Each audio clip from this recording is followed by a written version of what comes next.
Hello, glorious souls. Welcome to your Soul Service Astrology update for the week of the 6th of March, 2023. Hi, I'm Kel. On this here channel, if you've not found me before, is 13 sign sidereal astrology. So it's going to be different to the vast majority of other Western astrology you might listen to. And there's a reason for that. Where the planets are located in the sky is astronomy, but it's different to modern pop astrology. It's not the same. So 13 sign sidereal astrology attempts to correct that. We're going to be looking at the sky, observing the planets, and noticing the backdrop to the planets. Soul service astrology is an approach where we're feeling into our environment, we're feeling into the seasons, we're noticing what's going on for us, perhaps we're noticing what's going on in the collective, and then we might be looking at the astrology. We might be letting the astrology feed a different way of being for us. It might be a new thing to do, or it might be something that we want to amplify. So the astrology is not necessarily predictive, but it's an opportunity to step into different archetypal energy. And that's what myth and story associated with the planets of the stars can do for us. That is old school collective unconscious, and that myth and story still has wonderful information for us. But don't let that overrule what you're feeling and what's going on for you, and what you know that you need to either work on and shift and change, or where you're being gently nudged to go into discomfort, to potentially shift beliefs or feelings or change particular situations that you might be in to change your life. And that's a great segue into this week's theme. This week's theme really is about surrendering into our mystical nature. Now, what does that mean? That sounds a bit all woo-woo and, you know, Kel's gone woo-woo. Surrendering into our mystical nature essentially means surrendering into interconnectedness. Now, interconnectedness is an ecological law. Interconnected is also a cosmological law, because everything's connected. It really is. Like, you try to stop breathing. Now, our breath contains billions of atoms that have exchanged with plants, and those plants have exchanged with the fungi and the rhizomes in the dirt, and the dirt has enabled that tree to grow the oxygen that you have breathed in and other chemicals.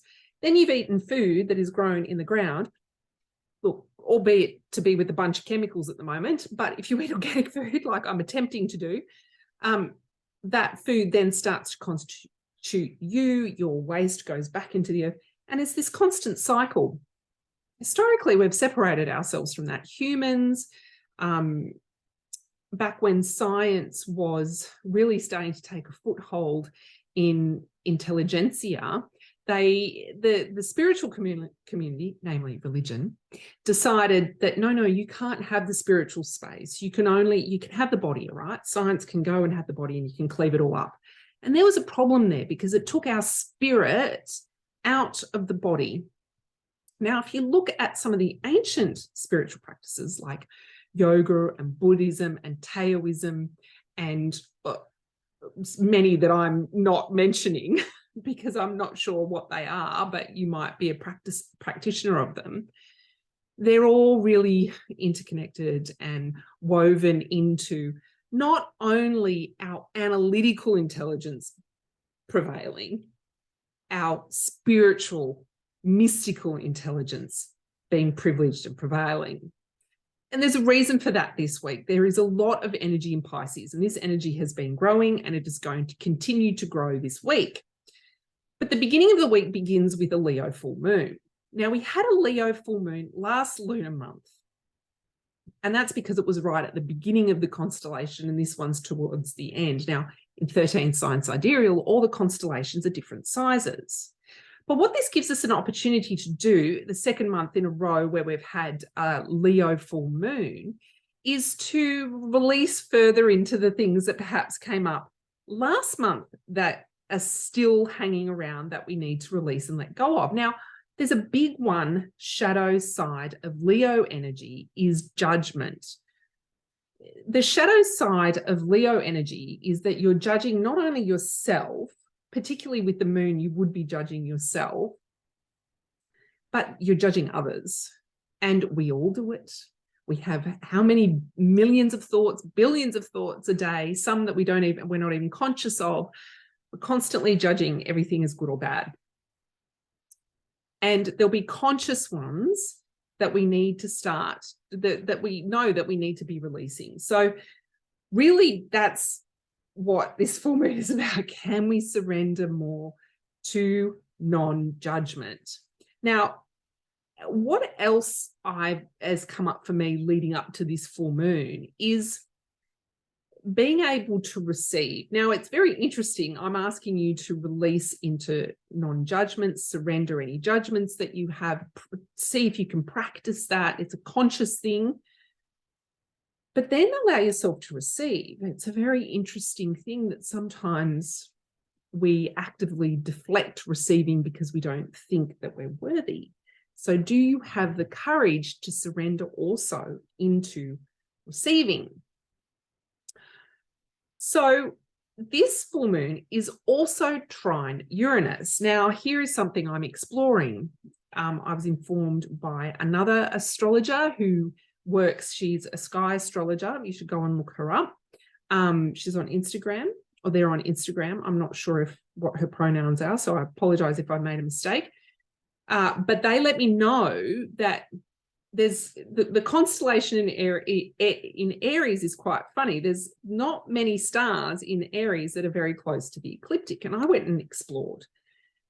And they were right. There's not many stars. There's another constellation, Cetus, which is not on the ecliptic. It's close to the ecliptic.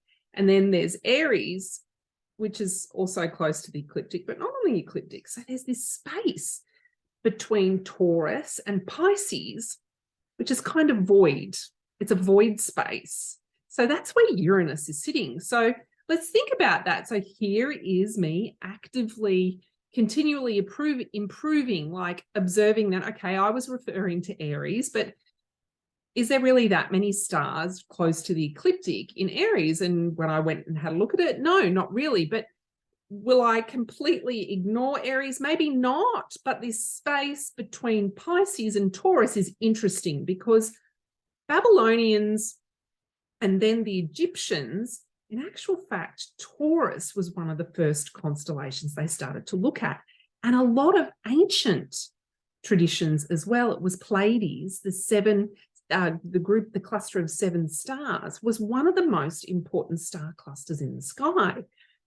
That picture of Pleiades has been etched into rock 29,000 years ago. So Aries was given all this importance of being the first constellation for astrologers, but in actual fact, it's starting to, for me, it's starting to lose its importance. And maybe this void space between Pisces and Taurus is really, we need to change our ideas around that as we move between really working our mystical intelligences. And when I talk about mystical intelligence, it's the unification of all our intelligences together. It's that interconnectedness that I was talking about in the beginning. And that void space we go through, this nebulousness of to bring it to Earth. So Taurus is really Earth. It's about being resources, being about grounded. It's been having our needs met. And interestingly, so I'm getting there. My point is getting there is that this week there are 2 squares from Pisces to Mars in Taurus. Now, Mars is our vitality, it's our action, it's our willingness to do things, it's our focus and our direction. Now, in Taurus, it could be very much around what our values are, what our needs are, and when we need to be resourced. Now, that's really important at the moment with crazy inflation that's happening in many, many countries around the world. And that feeling resourced it's actually a human need. We need to feel resourced, or otherwise it's very difficult for us to ascend beyond that. If you are too busy making sure that you have a roof over your head and enough resources to pay for food and the things that you need in this Western culture that I live in, and and I'd say the majority of my audience live in, and that's my privilege, showing their front and center, that if you are struggling there, it's going to be very hard to access a deepening spirituality. Now, I'm not saying that you need loads of money or need to be heavily resourced to be spiritual. That's definitely not what I'm saying. But if you feel like you are not resourced and you feel like you're struggling, that's going to drop you into survival mode. I've mentioned this many, many times. So this week, there really is an opportunity for you to feel into where am I sitting on that spectrum because of what's happening in the collective. So here's this Uranus vibe. What's happening in this void space of this collectiveness where inflation has gone crazy? And particularly in Australia, housing is not good for many, many people. So where am I on that spectrum? And am I cutting myself some slack? How can I take one step to feel resourced? Where do I need to make a change so that I can feel resourced and start to calm my nervous system down and start to move my way out of survival mode? There also may be this tension, the squares between Neptune and Mars, and the other one is between Sun and Mars. There may also be this surrendering. Maybe there's some needs that you thought you needed to have, but actually you don't really need to have. So it might be actually surrendering, because we live in a consumeristic society. We might actually need to surrender particular needs we thought we needed, but in actual fact, they're wants, they're not real needs. So maybe that's a little hard look at your budget. And there's something else that Mars in Taurus would be doing in this particular climate, financial climate, economic climate, capitalistic climate, is keeping an eye on your budget. Really important at this time. And that's a practical step. Now, if you're really wanting to surrender and calm your nervous system down, I would recommend walking in nature, any kind of exercise in nature. What else have I written down here? Tapping, so that's emotional freedom technique. Allowing yourself some time to daydream. Like if you are stressed, allowing yourself some space to daydream can really start to lower the cortisol. And of course, breathing exercises can help. Now, that's not going to be a solution to the economic situation a lot of us find ourselves in, but it can certainly help soothe your nervous system so that you can maybe just take one step towards what it is that you need to feel resourced. So there is a little bit of tension this week as the sun moves into Pisces on the 11th. Those two squares happen. One happens on the 9th and one happens on the 12th. And the full moon is at the beginning of the week. So that's why this week is a week where I'm asking you to take care of yourself, be gentle on yourself, show yourself some understanding if things are a little bit harder, if things need to be released and let go of. Look at your to-do list and take something on it. Like I'm talking this out loud because this is exactly what I have to do.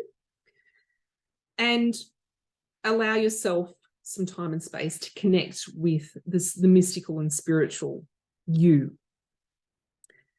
And surrender to your heart's intelligence. And if you need to, just take one little practical action towards what it is you need to do to feel resourced. So that's the astrology for this week. It's not all good news, but if you can sit with sometimes these uncomfortable feelings and emotions that may come up, then I guarantee you always on the other side of it, you will feel better. If you do need to seek support, then you should seek support. That's it from me this week. If you would like to purchase the Soul Service Astrology Planner, if you're capable and resourced, then they are still available, soulserviceastrology.com. I'm holding a free online celestial New Year party on the 21st of March. It's at 7 p.m. Australian Eastern Daylight Time. You can go to soulserviceastrology.com and find out all the details for that and register. It doesn't matter where in the world you are, you can join that party. You don't have to have bought this, but if you do want a copy of it, you can bring it along, and we're going to be reviewing what we've done this past year and really connecting in with what we feel proud of this past celestial year. And then we're going to allow ourselves to expand outwards a little bit and feel into our intentions for the new celestial New Year. So it's kind of like a New Year's party. Well, it is a New Year's party. I'm trying to change the paradigm, everyone. Celestial New Year's is where it's at. The other New Year's can just go away. All right. Have a glorious week. Ask me any questions in the community. Don't forget to subscribe, and I'll see you next time. Bye.